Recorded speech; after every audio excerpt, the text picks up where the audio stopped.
those kind of drawing or a photo, image where it seems like you have painted that.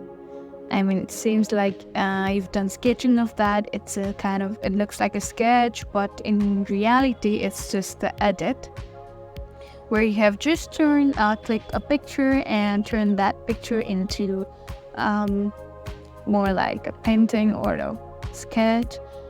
And you really want to figure out how to do that, then you've come to the right place. In today's video, I'm going to show you how to turn your image into a sketch.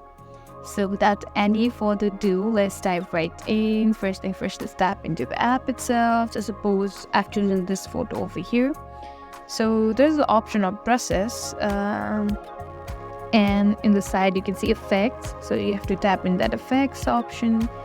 And at the very end, you can see stylized options. So here you can already see lots of art kind of filter where you can make your photos into more like a pencil drawn sketch or more like into a watercolor sketch. There's such a variety of options.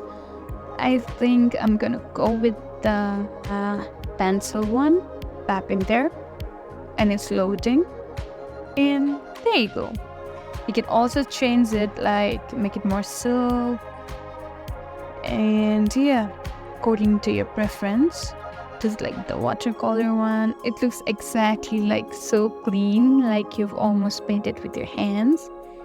So yeah, this looks more like realist. I don't know, it's look more professional as well, so I'm gonna stick with this one. So this is how you turn your image into a sketch. It's very simple. It's just a matter of like what you choose, just a tap and your photo will get converted into a sketch, almost like you've actually sketched it out. So I hope this video was helpful. If so, don't forget to give this video a thumbs up and subscribe to our channel. I would really appreciate that. If you have any queries, do not hesitate to comment in the comment section down below. I'll be more than happy to help you with that. Thank you for watching. We'll see you in the next video.